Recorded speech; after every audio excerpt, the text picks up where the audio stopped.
Bismillahirrahmanirrahim. Dear students, Assalamu alaikum. Welcome in the class. Hopefully, all of you fine. Today, we went to attempt question number 18 of exercise 2B. यह question number 18 जब पहले हमने exercise 2B attempt की थी तो उस वक़्त question number 18 हमसे रह गया था। तो कुछ स्टूडेंट्स ने जो इस चीज़ को नोटिस किया और मुझे इन्फॉर्म किया कि सर ये क्वेश्चन रह गया है, तो मैं उन स्टूडेंट्स को अप्रिशिएट करता हूं जिन्होंने मुझे इन्फॉर्म किया कमेंट्स के ज़रिए, व्हाट्सएप के ज़रिए कि सर ये क्वेश्चन रह गया है। देखें इस क्वेश्चन में, क्वेश्चन नंबर 18 में हमें कहता है find out the possible maximum approximation error, maximum approximation error and minimum approximation error in calculating the area of circle with radius 35 centimeter that is correct to the nearest centimeter. Take pi equal to 22/7. पहले area of circle हमने find करना है। Area of circle find करने के लिए जो radius हमें दिया हुआ 35 सेंटीमीटर दिया हुआ है और पाई की वैल्यू 22/7 दी हुई है। तो देखें एरिया ऑफ सर्कल के लिए जो हमारे पास फार्मूला होता है एरिया ऑफ सर्कल, यह हमारे पास होता है पाई आर स्क्वायर। यह एरिया ऑफ सर्कल का फार्मूला है। यहाँ पे देखिए हमें पाई की वैल्यू कितनी दी हुई है, 22/7 दी हुई है। पाई की जगह मैं पाई की वैल्यू लगा देता हूँ और आर की जगह आर की वैल्यू लगा दूंगा। आर की वैल्यू हमें दी हुई है 35 सेंटीमीटर, इसका स्क्वायर आ जाएगा 22/7 इसी तरह ही आएगा। और 35 का मैं स्क्वायर लेता हूँ, 35 को 35 से मल्टीप्लाई करेंगे तो यह हमारे पास आ जाएगा 1225। अब 1225 को मैं 22 से मल्टीप्लाई करूँगा। जब 22 से मल्टीप्लाई करेंगे तो इसकी वैल्यू हमारे पास आ जाएगी 26,950 और डिवाइडेड बाय 7 इसी तरह ही आएगा। अब 7 को इस टर्म के ऊपर मैं डिवाइड कर देता हूँ, तो जब 7 को डिवाइड करेंगे तो इसकी वैल्यू हमारे पास आ जाएगी 3850 सेंटीमीटर स्क्वायर। यह हमारे पास एरिया ऑफ सर्कल फाइंड हो गया है। अब देखिए हमने एरिया ऑफ सर्कल इसकी मैक्सिमम अप्रोक्सीमेशन एरर फाइंड करना है। तो मैक्सिमम अप्रोक्सीमेशन एरर फाइंड करने के लिए देखिए जो हमें रेडियस दिया हुआ है इसकी वैल्यू मैं 35 से थोड़ी ज़्यादा ले लूँगा और मिनिमम अप्रोक्सीमेशन एरर फाइंड करने के लिए रेडियस की वैल्यू 35 से मैं थोड़ी कम ले लूँगा। यहाँ पे देखिए मैं 35 से थोड़ी वैल्यू ज़्यादा ले लेता हूँ, मैं ले लेता हूँ 35.5 सेंटीमीटर। पाई की यही वाली वैल्यू होगी 22/7।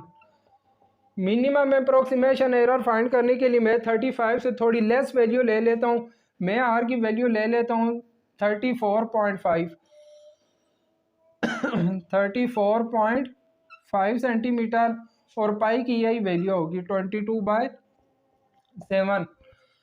अब हम यहाँ पे एरिया फाइंड करते हैं। एरिया का वही formula pi r square, pi r square.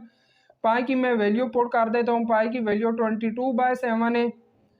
Are की अब हमारे पास वैल्यू 35.5 आ रही है, 35.5 और ऊपर स्क्वायर आ जाएगा 22/7 इसी तरह ही आएगा और 35.5 का मैं स्क्वायर लेता हूँ।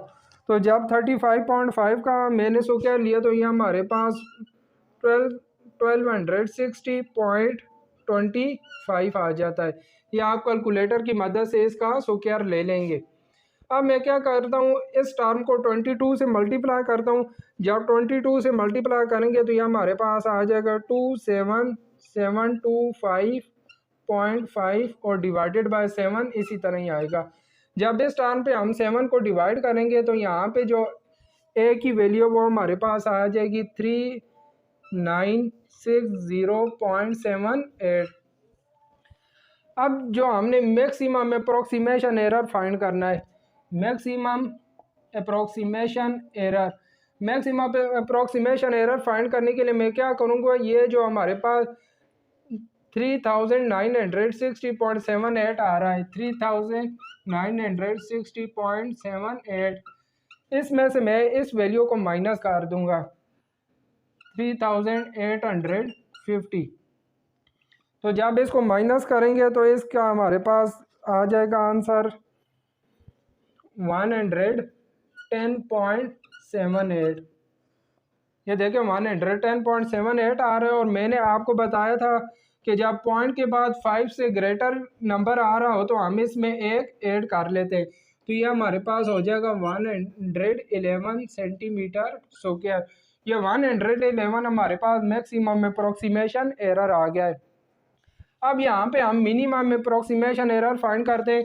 वही एरिया का फार्मूला लगाएंगे पाई आर स्क्वायर। इसमें मैं वैल्यू पुट कर देता हूँ। पाई की वैल्यू 22/7 आ रही है। आर की वैल्यू अब हमारे पास 34.5 है। इसका मैं स्क्वायर ले लेता हूँ। 22/7 इसी तरह ही आएगा। 34.5 का जब हम स्क्वायर लेते हैं तो ये हमारे पास आ जाता है 1190.25। अब इस टर्म को मैं 22 से मल्टीप्लाई करता हूँ। जब 22 से मल्टीप्लाई करेंगे तो यह आ जाएगा 26,185.5 और डिवाइडेड बाय ये 7 इसी तरह ही आएगा। अब 7 को मैं डिवाइड कर देता हूँ। जब 7 को डिवाइड करेंगे तो यहाँ पे जो एरिया आ जाएगा वो हमारे पास आ जाएगा 3740.79। अब देखें यहाँ पे जो एरिया की वैल्यू आ रही है ये छोटी है और यहाँ पे ये जो वैल्यू आ रही है ये बड़ी है।